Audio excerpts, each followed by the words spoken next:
Bonjour éclaireur pour vérité, bonjour à tous mes condisciples de la grande classe éclaireur pour vérité. Mon édito aujourd'hui a pour titre Alassane, sa grâce. Il m'arrive de me poser cette question. Qui est Alassane Ouattara au juste? Le pronom interrogatif qui ici ne ramène aucunement ses origines. Oui, son arbre généalogique ne souffre d'aucun doute. La question que je me pose à son sujet se rapporte plutôt à sa personne, à ses prises de décision qui lui donnent raison, mais surtout sa logique à travers ses relations aux autres. Celui dont il est organisateur de funérailles est celui qui l'a persécuté plus que nul autre dans ce monde. C'est le défunt Bédié, que Gbagbo a acquis une certaine hardiesse contre le président Ouattara. Et voilà que l'un a été corrigé après un séjour en prison et l'autre sera enseveli par ses soins. Avoir sa veuve, c'est-à-dire avoir la veuve de Bédié, dans les bras de maman Dominique, j'ai versé une petite larme face à la belle leçon que la vie venait de me donner. Vanité de vanité, tout est vanité. Chers condisciples, chers concitoyens, avec les funérailles du défunt Bédié, chacun de nous se fera sa propre opinion et en tirera sa propre leçon. Pour ma part, je retiens l'humilité, le pardon d'Alassane Ouattara. Restons dans les voies du bon Dieu et suivons au mieux ses prescriptions dans tous les livres saints. Car cette vie, je vais me répéter, ce n'est que vanité des vanités et tout est vanité ici-bas. Les milliards, les cigares, les borsalinos sur la tête, un jour, on meurt et on laisse tout derrière soi. Merci et à bientôt.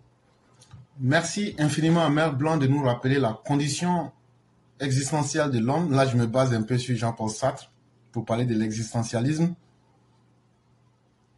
En vérité, lorsque un homme devient un peu plus intelligent et que tu t'assois et que tu te poses la question sur le sens même de la vie, est-ce que la vie même vaut la peine d'être vécue? À travers cette simple et petite question, la première réponse que tu trouves, c'est la réponse à l'intérieur de toi-même, une petite voix qui te dit, pour mieux vivre ta vie, sois humble. Pour mieux vivre ta vie, mets-toi au-delà de la haine que les autres ont pu t'inoculer. Comme la vipère du grand maître Nietzsche, il faut pouvoir surpasser la douleur du venin pour être ce surhomme. Mais bien avant le grand maître Nietzsche, le prophète de l'islam nous disait ceci, paix et salut de Dieu soit sur lui.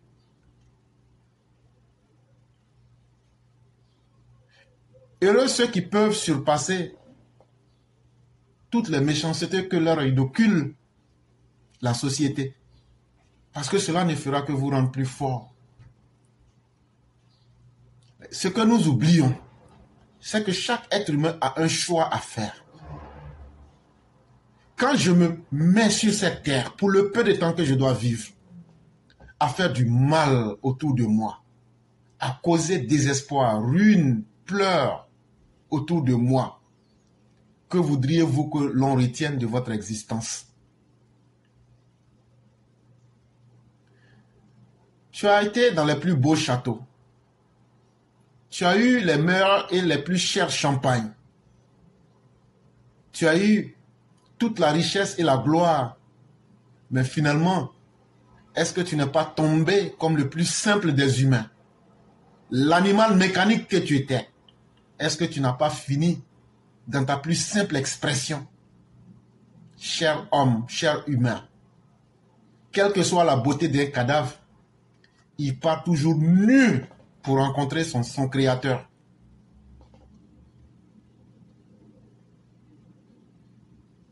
Réfléchissons à notre propre vie, c'est très important.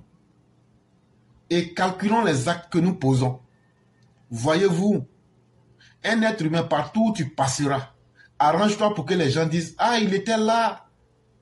On regrette un peu son départ. Parce qu'il était là, c'est lui ici qui donnait de la nourriture à ceux qui n'en avaient pas. Cette simple phrase vaut mieux que « Ah non, il était là, il avait possédé le monde. » Mais le monde a fini par le bouffer. Et chacun de nous sera bouffé par le monde. Et ce qui est encore plus intéressant, c'est qu'on finit d'une manière qui fait même honte. J'ai posé une question existentielle. La vie vaut-elle la peine d'être vécue? Quand à la fin, que vous soyez enterrés, ce sont des vers, des animaux auxquels nous n'accordons aucune importance. C'est eux qui vont décider de ton sort. C'est-à-dire, ce sont des asticots qui vont décider de ce que toi, tu seras définitivement, que l'histoire retiendra. Non, j'ai mangé les meilleurs plats, j'ai fait tout ce que je voulais, j'ai roulé en carrosse. Mais là, tu as été la nourriture des asticots. Ça, c'est encore pour les plus chanceux. Mais pour nous autres ici, dès que tu es mort, en 2 temps, 3 mouvements, tu es devenu poussière. On te fait la crémation, tu deviens poussière. On ne parle même plus de toi. Tellement même tu n'es même pas important là. On te brûle et on disperse ta cendre. Toi qui avais vécu avec l'arrogance, toi qui avais pensé que tu possédais le monde, toi qui avais pensé que après toi le monde ne va plus exister là. Ah oui, tu es déjà mort. Mais il y a beaucoup qui sont venus après toi, qui disent mais on ne l'a jamais connu. Tellement tu n'es rien, tellement je ne suis rien, tellement nous ne sommes rien. Nous ne sommes que le peu que Dieu nous a donné de vivre pendant un petit moment. Un homme là, tu n'es rien d'autre que la petite opportunité que Dieu te donne là, de faire le peu de bien que tu peux là. C'est ce que tu es. Tu n'es pas ce que tu vois. Tu n'es pas ce que tu penses être. Tu n'es pas ce que tu possèdes. Tu es simplement l'opportunité de la chance que tu as pu donner à quelqu'un de sourire, à quelqu'un de croire en la vie.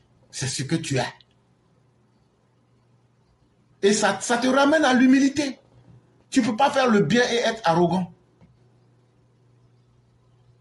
Et donc, en toute situation, un être humain qui n'arrive pas à tirer des leçons, et toi qui veux évoluer dans le vide, ta vie n'aura servi à rien, quel que soit ce que tu auras accumulé.